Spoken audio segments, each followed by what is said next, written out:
Follow to Lead is brought to you by the Classic Learning Test, the preferred assessment partner of the Duke and Altum Schools Collaborative. Here at DIA, we believe tests do more than measure learning. They're pedagogical. Tests teach. That's why it's so important to choose assessments aligned with our Catholic mission, forming students in truth, goodness, and beauty. To learn more about CLT's work with Catholic schools, visit cltexam.com.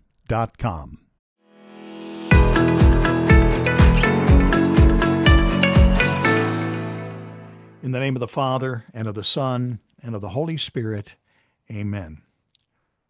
Christ the teacher, teach us to listen.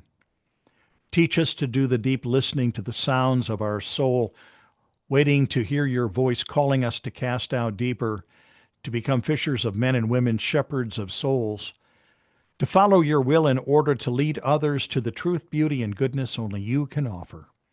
Amen. In the name of the Father, the Son, and the Holy Spirit, amen. Amen. Welcome to Follow to Lead, a journey twice a month into the world of Catholic education and our faith, sponsored by the Duke and Altum Schools Collaborative. And together we will be exploring what it means to follow God in order to lead others to Him. I'm Father Randy Sly, your host.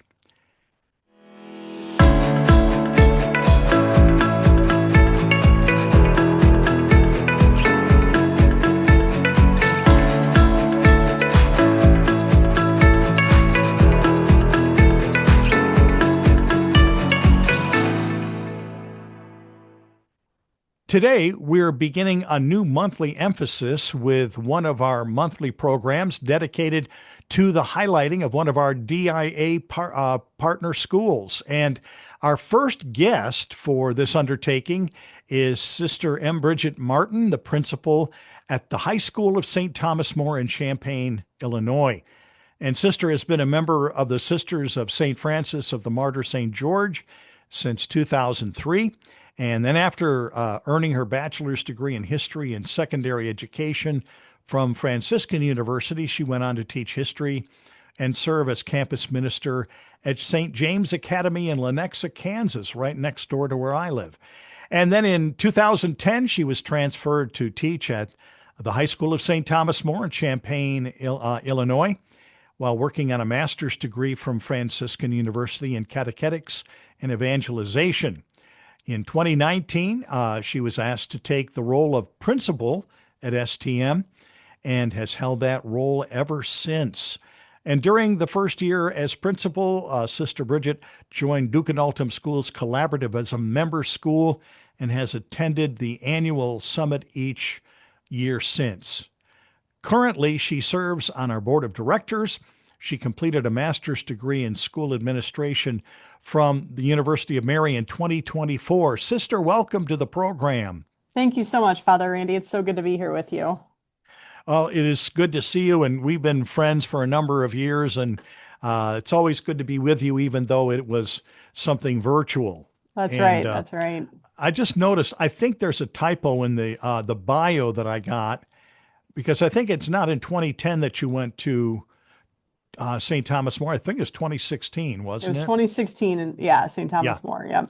Yeah. Good catch. So I happen to think, I remember you at St. James in 2016. Yep. I was at St. James from 2010 to 2016 to the end of the school year. And then in the summertime, some things happened and I needed to get moved, and I got moved, and here we are. Yeah. Yes. And history has been made. That's right. So, Sister, one of the things we love to do on our program is give our guests an opportunity to tell a little bit about themselves. So can you tell us about yourself and your upbringing? Sure. So I grew up in the St. Louis area. I grew up in a little town called Barnhart, Missouri. I'm the middle of 5 kids. Grew up in a Catholic family. We went to Mass every Sunday and prayed before any meals that we ate together. The faith life wasn't something that was really super steeped in my family life, though. And as a high schooler, I started to explore that a little bit more.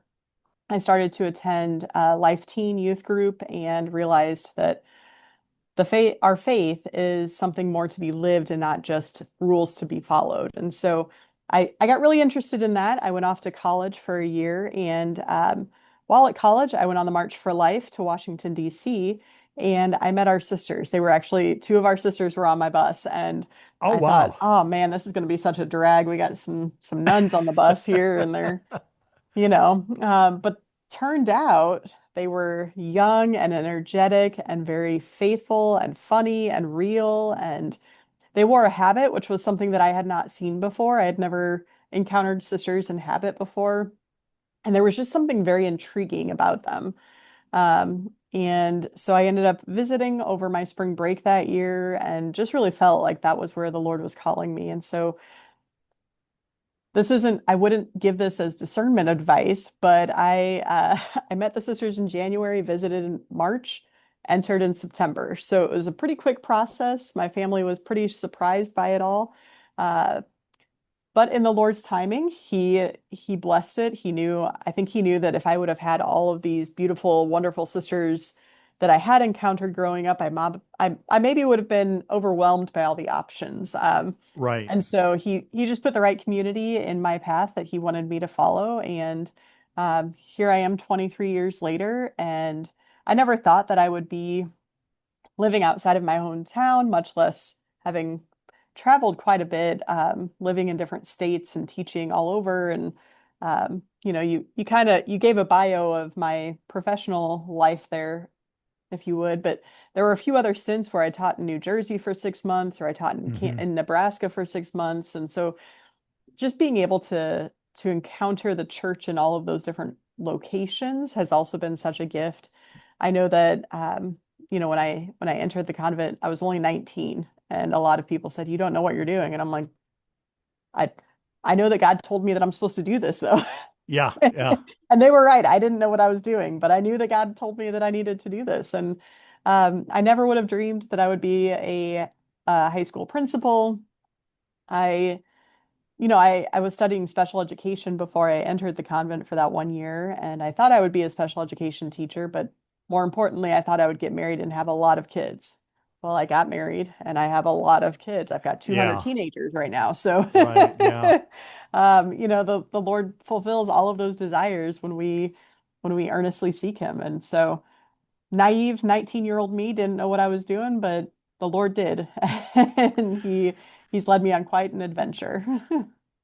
It's interesting. I think as we were talking before the program that we have a young woman from our parish here in Kansas City that is, in fact, she's already made her permanent vows, She Sister has, yeah. Mariella, and Yes, so I learned from her about your order. But could you tell us a little bit about your order? Because I imagine absolutely. many are not aware of it. Yeah, absolutely. We are the Sisters of St. Francis of the Martyr St. George. We were founded in 1869 in Tuna, Germany, which is a small farm town in northwestern Germany. Um, our foundress was sent to that town from her former community to serve there, and it was interesting. She and the sister that went were turned away by the priest in the village. He said, "Go home, there's no work for you to do here." And she said, "We'll find work to do." And so she started taking in orphan children and educating them and caring for them. Eventually founding our congregation in 1869. We came to America in 1923 and started serving first in St. Louis. Our charism is to make Christ's merciful love visible. So while some communities focus only on healthcare or education or other apostolates within the church, if we have sisters that are available and able to do the work of the church, and we discern that our superiors discern that that's what God's will is, then we'll do it. And so that has taken shape in a lot of different ways over the period of over 100 years here in Hmm. America.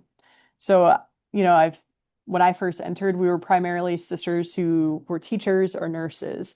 At this Hmm. point, we've joined a bigger hospital system, and so within the hospital system, we have a biochemical engineer sister who works in a lab creating 3D images of things and working on machines. And we've got a sister who's um, a pharmacist. We've got nursing sisters. We've got occupational therapy, physical therapy. So sisters who do just about everything within the healthcare system now, in addition to education from We own a daycare center, so I think the youngest they can go in is 6 weeks old through teaching. We've had sisters teaching at university levels before as well. But then we also do, we can make Christ's merciful love visible in just about any way. So we also care for retired priests in Lincoln, Nebraska. And we've served in different bishops' residences over the years as well. So it's really, our charism is very unique in that it opens us up to serve God's people however we're called. Hmm. And a charism is simply just it's the gift of the Holy Spirit given to a community or to an individual. And so Right. we're really grateful that Mother Anselma, our foundress, was heeding the word of God as he called her out of her comfort zone into something really great now. We're a worldwide congregation with sisters all over the world. So that's while many people in America look at us and they say, I've never heard of you before, that we do have a far-reaching effect Hmm. across Indonesia, Japan, Brazil, the Netherlands, Rome and Assisi, kind of many, many Hmm. places. So it's quite a Yeah. blessing. Well, your founder sounds a lot like Mother Cabrini. Seems like she's that feisty, we'll Yep, make it the work. Italians and the Yeah. Germans, you can't tell me no, there's not enough work. Yeah. I'm gonna find work. It was interesting in looking at your website to see that uh, those that have become a part of the order have come from all over the different parts of the United States. Yes, And yes, it's just marvelous to see the way that God just draws those that He wants as a part of an order, and yeah, whether it's your order or other orders, that God is in charge and doing right. a job of bringing together those that He wants there. So, Absolutely. yeah, that is wonderful. Well, today we're here to talk about the high school at St. Thomas More. You've been there now 10 Yeah, years. I'm going into my 11th year. Yeah. Wow, that is absolutely amazing. Yeah. Tell us about the founding of the school and how it came into being. What motivated its creation? Absolutely. So we are in Champaign, Illinois, which is central eastern Illinois. We're in the Peoria Diocese. And in the late 1990s, there were a number of families in the community who said, there's not a Catholic high school here in this diocese, in this area of the diocese, and we desire that for our children. And so with a lot of work and a lot of prayer and the blessing of Bishop Myers at the time, they were able to establish a lot of, all of the things that you need to establish a school. They found land, they got donations, they got people, and they built this beautiful, wonderful campus. So we are a ninth through 12th grade coeducational institution in central Illinois in the middle of cornfields. We sit on 40 acres of land. So geographically, the school and athletic building or athletic facilities are on 20 acres. And then we're quite unique in that we actually just north in the land north of the school building that's still ours, there's 20 acres of land that some of our local farmers farm for us. And so it's a reality here in central Illinois that a lot of our families are farmers. And so Hmm. it's a natural thing. Um, so in 2000, we opened our doors and we had two classes full of students. We had about 45 students in that first year. Over the past 27 years, we have had over 3,000 students come through our school.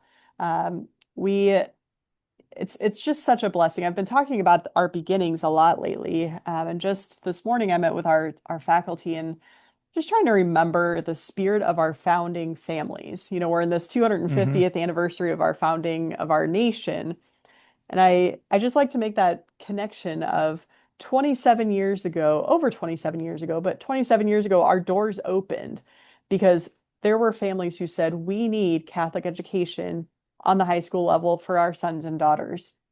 And the bishop agreed. So, the world, it's a hard world out there, and there are a lot Hmm. of people who are against us. And there are a lot of people who would rather see anything else but a successful Catholic school. But when we see our graduates walk across the stage, and when you hear that they're going to the University of Notre Dame or they're going straight to seminary or they're, all of really wonderful things that they're doing after high school. They're joining the military, they're serving our country. Um, and we hear how much academic scholarship they're getting and they're playing sports on a D1 level. Like it's just, I sit back at graduation, well, after graduation, because I'm really busy on graduation, but after graduation, and I just marvel at what God has done over the last 27 years to get these young men and women to be where they are. And the fact that they have a Catholic education, that hopefully when they walk across the stage and walk out these doors, they're well formed and are able to defend their faith, live their faith. A lot of them go into secular colleges and universities and come back and thank us for the foundation that they have had here. And that, that is the biggest blessing. And the fact that our bishop has always been supportive of the school and wants to see us Hmm. prosper and flourish. I don't know if that's the case everywhere, but it's truly a blessing to have such a supportive community. And um, when things seem to go wrong or hard, we rally together, and that's really a beautiful aspect here in Central Illinois of this community. I was just thinking, St. Thomas More has to only be maybe a couple of years older than St. James. Yeah, just 4 years older. Yeah, Yeah, so you've been a part of two young schools, I have. Yeah. and which is having been the president of a young school at its opening. Those are daunting years, and Absolutely. yeah. Yeah. Now, uh, there at St. Thomas More, with its founding in 2000, has the Catholic identity and faith permeation uh, dimension. You're a board member with Duke and Altum. You've been a long-term participant in the summits. That's in your heart, and I know from when you were at St. James and Yeah, back in those days that whole thing of faith permeation was very important to you. Was absolutely. that a part of the school at St. Thomas More when you got there? I think there was some, but it wasn't the primary focus. And having been at St. James Academy and seen how it was done well, I and I was a young sister, I was a young teacher, and I came with a lot of zeal. And I just saw opportunities. I saw areas in which if we changed this or if we added this or if we did this, this could really help change the identity of the school to make it an authentically Catholic school. I think it's very easy for Catholic schools, especially as they're getting started, or if they've fallen into some comfort levels, to just say we're doing what everybody else is doing. But that's not what we're called to do as Catholic schools. And I think that's kind of where we were here at STM. I think we had gotten kind of comfortable. It was Hmm. hard to establish a school in the area because there were families who wanted it, but there were also people who didn't. So founding the school and really getting it established, but then also keeping track of, I mean, there's so many facets, right? As a school leader, there's so many things we have to look at. We have to look at Catholic Right. identity, academics, student life, governance, finances, all of those things, right? Your strategic planning, you're doing all the things. And sometimes it's hard to focus on all of those at once. And so we had some pretty great success in some of those areas. And so when I was asked to take over as the principal in 2016, I thought, I mean, you heard my CV. I did not have a school leader's background prior to this. And so I told the superintendent, I said, I don't know how to run a school. She said, well, you just finished your master's degree. I said, in catechetics and evangelization, Yeah. but that doesn't tell me how to run a school. And she said, that's exactly what that school needs. They need to have catechesis. They need to be evangelized. They need a leader who's willing to do that. And I thought, Hmm. okay. So I took the position and I leaned on the help of a lot of other people, other principals in my diocese. I reached out to Andy Talicki at St. James and Dr. Rapp and other people that I met along the way. And the Dugan Alton Hmm. Conference Summit has been just irreplaceable in my professional growth as well. And so I thought, okay, I do know how to lead and how to do things and integrate the faith into what we do. I know how to do that well. we're already doing academics well. We're going to hold on to that. We're going to keep doing that well. I'm going to add this component and I'm going to Hmm. deepen this component. And there was some pushback. We had some families leave. We've had in that time since then, we've had some families tell us, you're too Catholic for us. And I'm like, okay, well, God bless you and good luck wherever you Hmm. choose to go. We're not trying to convert every kid who walks in. We're trying to live authentically. And I Right. would be lying to myself if Catholic identity wasn't our primary and first focus. Everything else will flow from that if that Hmm. is truly our focus. And so we did lose faculty and staff. I did lose families coming to the school. Our enrollment dropped a little bit. But we're starting to come back up at this point, and we've got last year, two school years ago, we had 5 students come into the church in an Hmm. enrollment number of about 185. This Uh-huh. past year, we had 7 students come into the church. We've had 2 students go off to seminary. I feel like we've turned Yeah. the tide a bit, and people know what they're getting when they come here. And like I said, it's not that we're trying to convert kids who are coming in. We're simply offering the truth and saying this is yours to have if you would like it. Hmm. And we'll journey that with you. And I've been so fortunate to be able to hire some really wonderful theology teachers and staff, faculty and staff. And it's been a hard journey, but it's been very rewarding and very encouraging because I think I took students to the Steubenville Youth Conference this summer, and they just think it's so great to see the church is so much bigger than our little pocket here in Champaign, Illinois.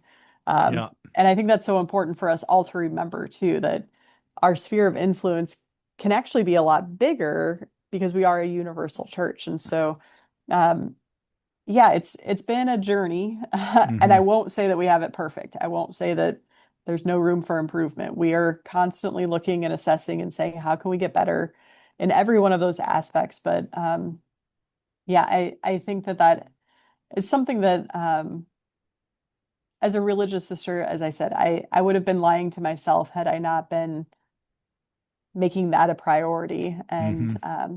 it's been a true blessing. Absolutely. So, with that being said, um, what would you say to an administrator who is in the early stages of facing what Mhm. you faced? What advice would you give them? I would say, um, first off, steep yourself in prayer. People know when we're authentic and they know when we're just spouting things off. So we have to be steeped in prayer. Find a faculty or staff member who has the same mission or idea for mission. Get them on your side. Um, the the devil is very divisive and wants to tear down, but we're not about the devil's work. And so if we start seeing things being torn down or being divided, we can tell that's not of God. Hmm. Our God is a God of oneness, right? That's one of the transcendentals. He's a God of unity. And so when we start seeing things coming together, some of the just most maybe commonplace things to add into our schedules if we don't already have them. We have once a month we have all school mass, Hmm. but we have daily mass offered in our chapel. Once a month we have all school adoration as well. That was a real game changer, and that was actually Sister Mariela, who you spoke of earlier. She taught here the year before I came, and she started that actually, um, having all school adoration. And during that time, we invited priests to come and hear confessions. And Hmm. we do that once a month. Every month without fail, I've got at least 75 kids getting up to go to confession. And we also offer confessions during lunch and retreats and other times. And so it's just really beautiful to see the students availing themselves to the sacraments. So making that possible, you know, there's often going to be, or there could be the argument that, well, if we add that in, then we're losing instructional time. Right. That's true, you are, but we're not just an academic machine.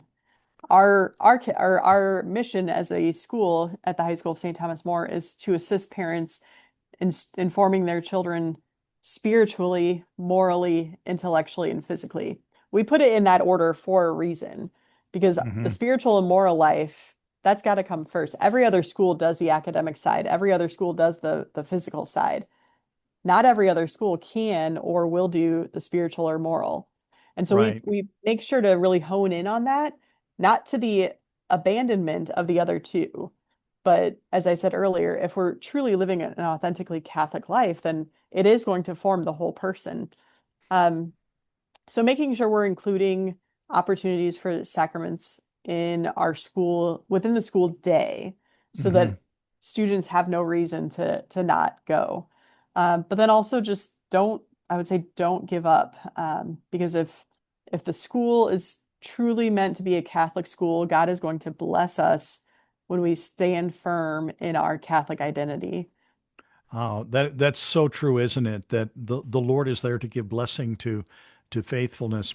You know, as you were talking about those four areas, I happened to be thinking about Luke 2:52. It's interesting that the one verse that is in the Gospels that describes Jesus' young life is one verse. Jesus increased in wisdom and in stature, in favor with God and with man. Yeah, And so you've that's got this balanced life there as a beautiful model for young mhm, people. absolutely. Yeah. Okay, I may be putting you on the spot here. I don't know. Uh, can you share with us your mission and vision statement? Yeah, so the mission of the High School of St. Thomas More is to assist parents in fulfill and to assist parents. Now you got me all confuzzled. Uh, to assist parents in forming their students spiritually, morally, intellectually, and physically in a Christ-centered atmosphere of love, respect, and reverence, consistent with the teachings of the Roman Catholic Church, sending them forth to fulfill their baptismal call as his disciples in the world. So that's our mission statement. It's one Hmm. sentence. It's a very long sentence. I recognize that. Um, and then our vision, we wrap that up in what we call our saber way. So our mascot is the saber-toothed tiger. We're sabers. Hmm. So, and we say this at the end of every day's announcements in the morning. We live our faith. We live with honesty and integrity. We strive for excellence, and we respect others. And those are the things we uphold when we talk about student, staff, adult, child behavior, everything, that's our expectation. And we hope that in living out both our mission and our Saber way, that we are that light to the world around Hmm. us in a very secular, we're in a very secular town being in Champaign, Illinois. It's where the University of Illinois at Urbana-Champaign is. There's a lot of industry here, so it's a very secular area, and we are called to be a light in this area. And we take that quite seriously. Yeah, and the thing I love is that you constantly are keeping that vision statement in front of the students and faculty Mhm. because then it becomes the lens through which you do look at everything going on in your school. Absolutely. I start every one of our meetings that I have with the teachers with our mission statement and with reminding them why we're here, why we're doing what we're doing. Because, I mean, we don't pay what our public school counterparts pay. Hmm. They could be making a lot more in those schools. But we've had a lot of teachers move over from those schools and say quality of life is much better. So Hmm. I feel safe here. I get to pray here. I get to, one of my theology teachers, she often says, I just can't believe you are paying me to go to confession and to go to adoration. This is just so great. I'm like, well, let's be careful about that. Yeah, yeah, you have to But do more than that, right, but that is a part of right. what we It's a have here perk. for sure. So those two statements, how do they impact such things as policy, staffing, event planning, et cetera, et cetera? Yeah, so in any interviews that I have, I present both the mission statement and our Saber Way to any applicants, whether it's for coaching, teaching, administration. Um, and I honestly, I just ask for their feedback. I ask them what stands out to you, what about this is interesting to you? Do you have questions about any of it? And it often spurs a conversation about the different attributes that are called out within the mission statement or the Hmm. virtues within the vision there, the Saber Way. And what I have found over the years is that it usually makes people stop and kind of take stock of their own outlook on education or on coaching, whatever it may be, Hmm. and it creates a really great conversation. And a lot of times people walk away saying, thank you, that was helpful to look at it in this sense because that's not the way that the world looks at education. When we are agreeing to put on an event or to participate in an event, we're constantly looking to see if it's an outside organization, does their mission align with our mission? Our mission Okay. as a school, our mission as the church. Hmm. Um, would putting our name and our face on their event, would that distort ours in any way, or would we be able to help each other? Um, and that's really, really great. It's also, you know, as the principal, I do a lot of the higher level discipline. And so when I have a student come into my office for a discipline issue, the first thing I do is I recite the Saber Way to them and I ask them, where did we go wrong? Which of these were we not living? What was your intention in the behavior that you exhibited? Because I want to get them thinking. It's not just a action and punishment type of thing. My actions have consequences, and my good actions have consequences too. So when Hmm. I'm, sometimes I'll pull a student in my office and say, I saw you stand up for this student or helping this student. I love that you were living out our Saber way. Thank you so much. And it seems like a kind of a juvenile thing, but teenagers like to be recognized for doing good as well. And so like just to see them like, oh, you noticed that. So it's kind of like rewarding virtue. Absolutely, yeah. Yeah. And encouraging it. And Yeah. Do you have a program for that, or is it just something that just happens as a normal course of events? it's kind of a normal course of events. We do have the house program, the house system here at the high school Uh-huh. of St. Thomas More. And so we do incorporate that within our teachings in-house and all of that. Um, we have a theme for every school year as well. And so our student leaders choose that ahead of time and kind of frame that for the rest of the school. Hmm. Um, and within that, so like this year, for instance, we're pulling from St. Thomas More's writing to his daughter Margaret when he was in prison before he was Oh, killed. wow. Yeah. Those are Yeah, great it's letters. yes, yes. Yeah. And in one of his letters, he's encouraging her and he says to her, um, God's what is it? God's strength is going to be what carries me through this. And so our focus this year is going to be on virtue being our strength and how can we see virtue as a strength when sometimes the world sees virtue as like a weakness or Hmm. a lacking because you're not asserting yourself or things like that. And so the student leaders are so excited to be able to dive into that and kind of break that apart for each Yep. other. And so it's really neat to see their excitement grow as the school year is approaching. So yeah, I have a background in marketing communications from years ago. One of the things we used to talk about, well, they do still do, USP, unique selling position. Okay, so there in the Champaign area, if you were to share with a prospective student, just happenstance, you run into them on the street, what would be a good 30-second elevator speech that you would use to invite a student into life there at St. Thomas More? Yeah, so we are the only Catholic high school in our area. The next closest one is 45 minutes away. So we've got that going for us. We have Jesus in our building with us all the time. In addition to that, we also have a very rigorous academic program. And on the flip side, we also offer special education options for our families as well. And so we truly are trying to embody what it means to be Catholic and Hmm. trying to serve every family. And so we meet people where they are. We don't leave them there. We try to bring them up a bit more, enable them, empower them, teach them the skills that they're going to need for whatever that next step is in life, whether it's college, military, trade school, priesthood or religious life, whatever that next step is, we want our students to walk away from their 4 years here feeling very equipped and ready. And it's so fulfilling to hear them come back and tell us Hmm. how that is the case. It's interesting. I was just thinking about something you said a little bit earlier, and it fits even to what we're talking about now. But it's so common to hear people say that because we put an emphasis on faith and the heart life and discipleship, that there's no academic rigor. We're just kind of like vacation Bible school for high school students.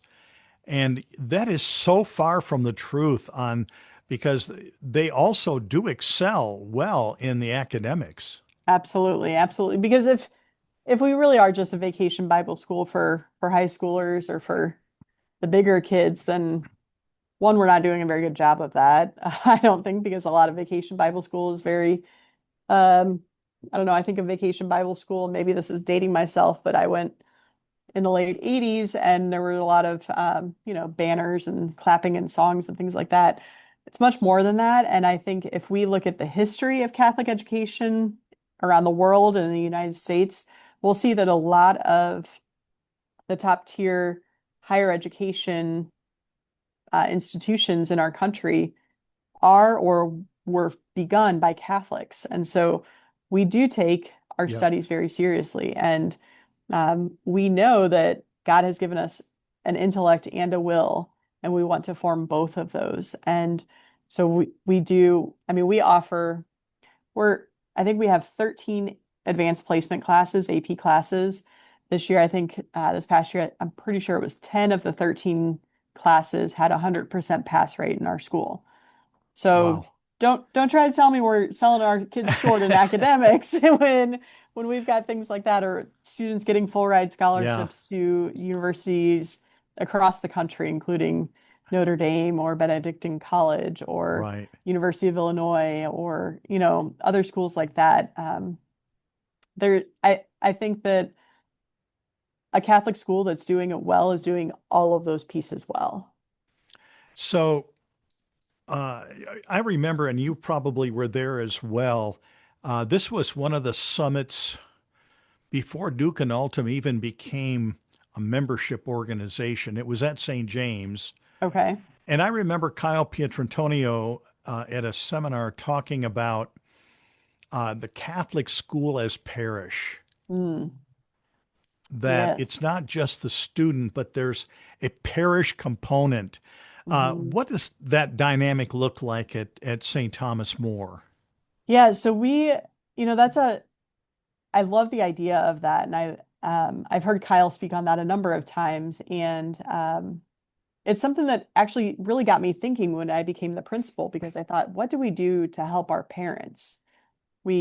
We're educating our students, and that's what we're here for, but what are we doing for the parents? And so we actually started, um, I kind of tasked our chaplain to come up with something, and we brainstormed and we've had a number of different programs for parents offered where we have either we've called it wine and wisdom, where once a quarter we have wine and cheese and desserts, and we have a speaker come in and talk about a topic that is pertinent to parenting. We've had some like breakfast. I don't remember what we called that one. We no longer do that one, but it was the same idea, but like a come for mass, come for some muffins, and a little bit of a encouragement in the parenting world. Um, we also, though, offer opportunities for our parents and our families to come into our building to seep their own relationship with our Lord. And so we have periods throughout the school year where we have adoration in our small little chapel, and we ask parents to come in as well. So not only are we trying to offer them opportunities for Hmm. their own spiritual development, if you will, but we also want to give them encounters with the Lord, and offer them opportunities to be together, to pray together.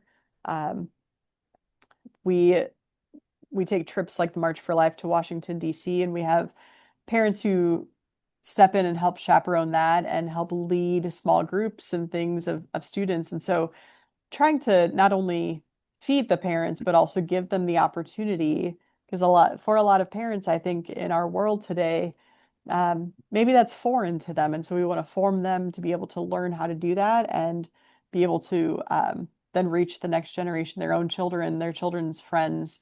Um, it's I'm not a parent, but it seems like it's a very hard time to be parenting. And so we're constantly asking ourselves, how can we support our families? How can we support our parents, and work with them? And since that's the very beginning of our mission statement, we exist to assist parents.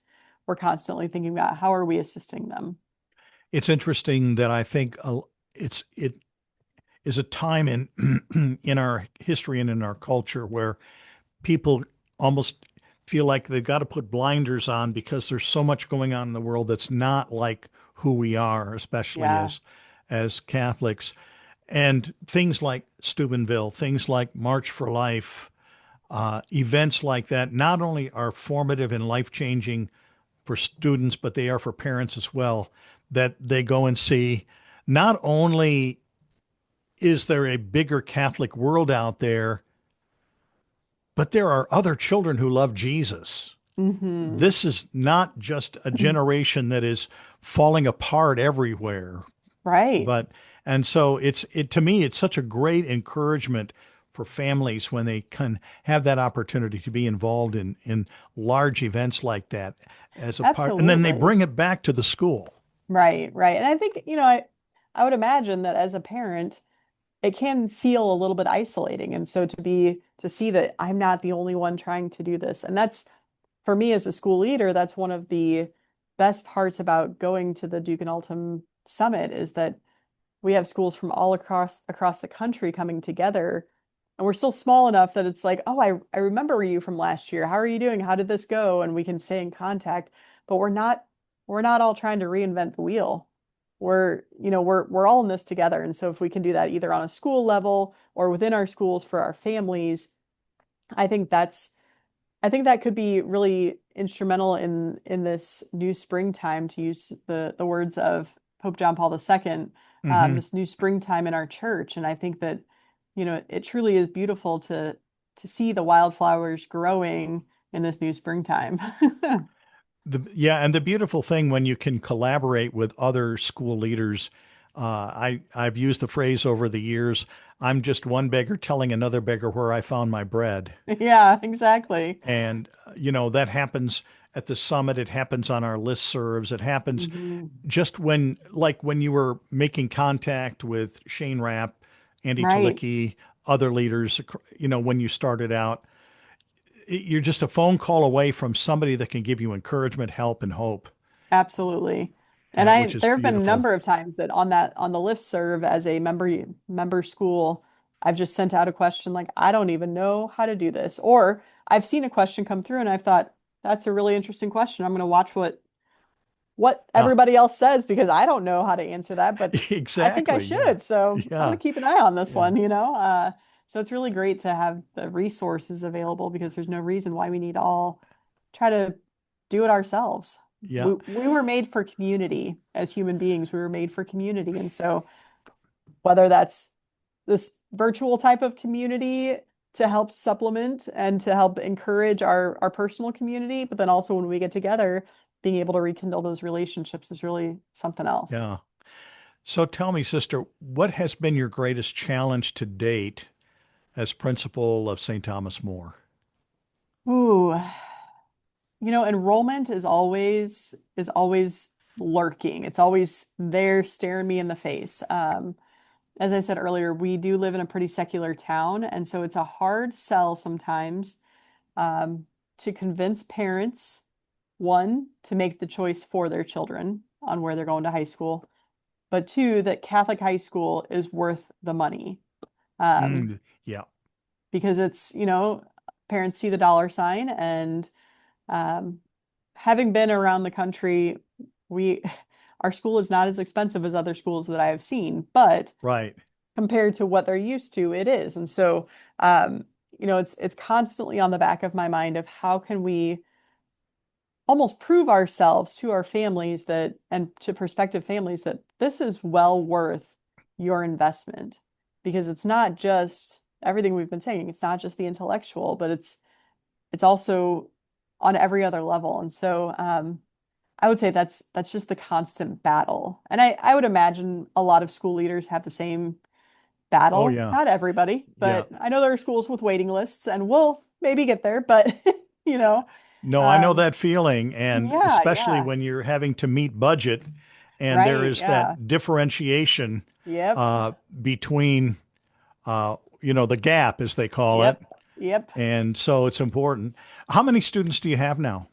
We are at about 192, I think, today. We've accepted a few more. We had a kind of a big push here at the last few days of summer with some applications starting just today. And so we'll see what we get up to before the first day of school next on Thursday, August 13th, but we'll see. Yeah. So But that's yeah, that's a pretty anything comfortable number for us. So that's good. that is, yeah, that's a good number, especially when you think about you have to always look at the context of where the school is located Exactly. and Yeah. the environment there. Yeah. So, We're not a J. Sarah kind of school where we've got 2,000 plus kids. So yeah. as beautiful as that is, and God bless their mission out in Orange County, that's also quite a mission. So Yeah, and every school has its unique mission and its unique absolutely. place in within the community, and I think that's really important. It's important Um, and beautiful. Yeah. yeah, yeah, because you do become a part of the grain, Hmm. especially after so many years. You're now a part of the grain of the community. It Yeah. isn't this new Catholic school, but it's St. Thomas More, and people Right. know about it. Yeah. So, how at your school, how would you measure success beyond academics in terms of life change in the life of your students? Um, I would say we do think about this often because we look at our alum who are coming back and we ask the questions of like what made the difference, whether it's they've stayed faithful or they've fallen away from the faith. If we see them, um, I think a measure of success would be how well do they feel connected in their faith, whether it's to a parish, to their Newman Center, things like that. Um, do they do they truly know that they are a son or a daughter of God, of the Father? Because if they're rooted and steeped in that identity, then they're not going to be able to walk away from that. Hmm. But I know that the devil tries to pull every one of us away from that identity because once he can get us away from that core identity, then it's a lot easier to get us doing other things that are contrary to that identity as a son or daughter of the Father. So it's really hard to measure those things. There's not like a test I can give or a measuring stick that I can pull out. But I think it's in the way of life that our students are living when they leave Hmm. our school and their excitement. So we are young. We are just now starting to get some legacy families. And so seeing families who parents went here and now they want to see their own children come here, that means a lot to us because that means that Sure. they had a really good experience and they want their son or daughter to as well. Yeah. And I think, again, like you said, you can't really, there's no data that you can use, but just looking at the harvest, so to Right. speak, after graduation is so wonderful to see this student doing this student doing that. I know one of the measures, and it takes again few years as the school gets going, but the number of students that when they're on break, they want to come back and visit the I school. was just gonna say that the minute they walk through the door, I think that is a win Yeah, because they don't yeah. have to be here, but they No, want they to just come back want and to they come want to say back. hi. Yeah. Yep. And they want to see a specific teacher Right. because somebody made a difference in their lives while Hmm. they were there. Yeah. Yeah. Yeah. So that's always, around Christmas time when we're still in school and colleges are out, it's so fun to see who's trickling back in and they're coming for lunch or stopping in at the beginning or the end of the day. And that just is really beautiful to see. It really is. So, in wrapping up, our audience primarily is made up of administrators, educators from Catholic schools, among others. There are others that have just enjoy the program as well. But you're in the trenches every day, just like the rest of us. What do you want to say to your brothers and sisters in the trenches today? What would you like to give them as a message? Just because of the things that I'm currently in right now, I would just say we need to live in the truth. We need to live in the truth of who Jesus is. And to quote or to steal from maybe President Minnis at Benedictine College, we should always be looking forward because God is not wanting us to look behind us and say, "Oh, should we have that type of thing?" The best pre the best time that we can live in, the only time we can live in is the present and looking forward. And so I would say we have to come together. We have to encourage one another. If we have other Catholic schools in our areas, or if we know of other Catholic educators or administrators, even just reaching out and wishing them well for a good school year or offering a little prayer. Um, I don't know if you're familiar with the Mary Shield of Peace prayer that came out of Salina, Kansas, about 2 years ago, but I started praying that this summer pretty earnestly because I felt like things were getting really difficult in my position, and that meant that Satan is not happy that we are actually doing God's work. And so I think it's easy to say, oh, it's hard, so we should stop this. But we should probably stop and examine and say, why is it hard? Is it because we're doing what God is wanting us to do and the enemy doesn't like that? And Hmm. oftentimes I would dare to say that's the case. And so that's when we just double down in prayer. That's when we turn to Our Lady and ask her intercession and join our colleagues in praying for one another, because this is a very difficult job, and yeah, the enemy doesn't want us to do it well. And so he's going to put Hmm. any roadblock in our way, but God's going to use that to also purify us and our schools and our communities and make us even stronger examples to the world around us. So we can't lose hope. What was the name of the prayer again? Mary, shield of peace. Mary Shield of Peace, and that came out of Yeah, Salina, Kansas. it I did. imagine Yeah. that we can find it online someplace. You can, and actually, I believe one of the Newman centers is selling prayer cards of it for donations only. But yeah, it's beautiful. It's a beautiful prayer, and it just makes it very real of how Hmm. real the enemy is in his Hmm. attack against the church. Yeah. I think my favorite prayer when I was, well, it still is, but when I was at the high school was the surrender prayer. It's Oh my like, goodness, I pray yeah. that novena ad nauseum. Just I Oh, yeah. finished it, I started again. Yeah, exactly. Yes, Exactly. absolutely. That's me as well.